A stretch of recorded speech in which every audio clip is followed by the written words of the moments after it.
Միշտ այստեղ գալով ես զգացել եմ այն աջակցությունը մեր պայքարի առաջի օրվանից, ինչ հակապնյակի մեր եղբայրները, մեր քույրերը մեզ տվել են։ Առաջին իսկ օրվանից, դատարաններից սկսված, բոլոր այս պրոցեսների ժամանակ մենք տեսել ենք, թե աջակցնյակի մեր ընկերները ինչպես են աջակցել այս մեծ շարժմանը, որը կբերի մեծ փոփոխություն մեր երկրին։ Անցած անգամ այստեղ այցելելուց ես խոսեցի պարակտումից։ Այն ժամանակ եկեղեցու օրն էր։ Եկեղեցու օրից, եկեղեցու վրա հարձակումից 2-3 օր հետո է այցելել Աջափնյակ։ Եվ պատմական օր էր, որովհետև հայ ազգը պատասխան տվեց Ադրբեջանի տեղապահ որոշ մարդկանց։ Ասեց, որ հայ ազգն է որոշում, ով է լինելու իր հայրապետը։ Դա պատվերով չէ, դա մարդկանց կողմից որոշվող չէ, դա ի վերուստ է տրվում և ամբողջ մեր ազգն է որոշում։ Այդ օրվանից հետո անցել են ամիսներ։ Հայ ազգը այդտեղ հաղթել է, սակայն մեր հաղթանակը պետք է ամրագրենք նոր հաղթանակով։ Նոր հաղթանակը պետք է լինի այսպիսին։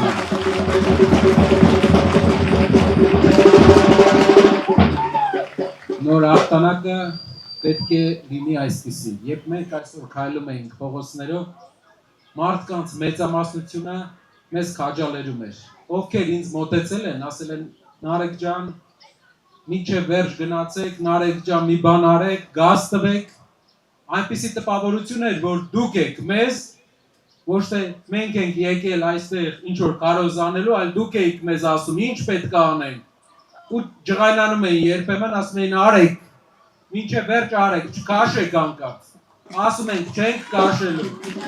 Մենք մերը անելու ենք, ամեն ինչ մինչև վերջ։ Այսքան անգամ մեր ժողովրդին քաշել են, ասել են մինչև վերջ ու քաշել են։ Վստահ եղեք, մինչև վերջ գնալու ենք, մենք մերը անելու ենք։ Մեր ժողովուրդն էլ իրենն է անելու։ Ու եկեղեցու օրվա պես այն պահին, երբ շատ մարդիկ չէին հավատում, մենք իրենց ցույց տվեցինք, որ մեր ժողովուրդն է որոշում։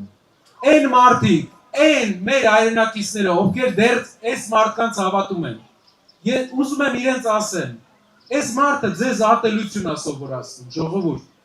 Այս մարդը ձեզ ատելություն է տալիս ձեր եղբոր հանդեպ, ձեզ բաժանում է, հարուստ աղքատ անում, Հայաստանի երկու շրջանը իրար դեմ է անում, այսօր Արցախին է ասում, վաղը Կապանին է ասելու, մյուս օրը ուրիշ տեղին է ասելու, մարդը սովոր է կռվացնել, երբ որ մի շրջապատում մի հոգի միշտ լինում է, չէ՞ որ գալիս է բոլորի հարաբերությունները փչացնում են։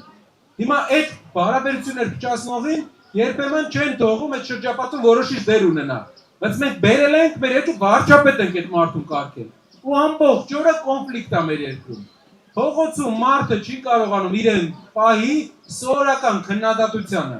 Պատկերացնում եք ինչպես է նա բանակցել, երբ մի կին սովորական քննադատություն է ասում եւ նա ափերից ելնում է։ Սենց էլ բանակցել է, որ մեզ բերել է կռիվ։ Հիմա ինչ պետք է անենք։ Պետք է բերենք առաջնորդ, որը հավասարակշիռ է, որը կարող է ճիշտ հետևողական մեր երկրում համերաշխություն բերի։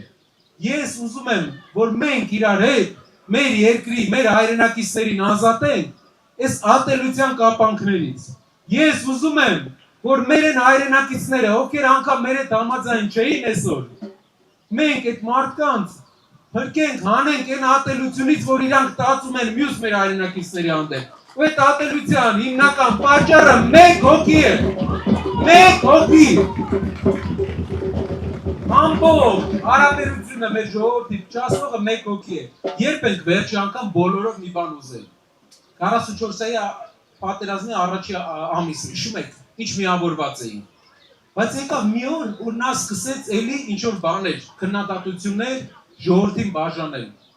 Ժողովուրդ, մենք երբեք միասնական չենք լինի, եթե այս մարդը առնակցություն անի ու մեզ բաժանի։ Եթե այս մարդը դուրս գա պրոցեսից, մենք իրեն ճամփենք ընդդիմություն, թո ինչպես դա արել ենք իրեն չենք ասել եկեղեցու օրը, երբ պաշտպանեցինք մեր եկեղեցին։ Ես ձեզ վստահեցնում եմ, համերաշխությունը գալու է հայոց հողի վրա։ Որ պահին համերաշխությունը գալիս է, այն պահին միասնությունն է գալու։ Իսկ մենք գիտենք, որ հայերը միասնական են լինում ինչին ուզում, դրան հասնում են։ Շնորհակալ եմ շատ, սիրելի աջակցություններ։ Շնորհակալ եմ ձեր վերաբերմունքի համար, այսօրվա աջակցության համար։ Այն ինչ հարյուրավոր մեր հայրենակիցներ մեզ ասել են, մենք անելու ենք։ Չենք կաշելու, մինչև վերջ գնալու ենք։ Շնորհակալ եմ։ Բաժանորդագրվեք Արմաթ մեդիայի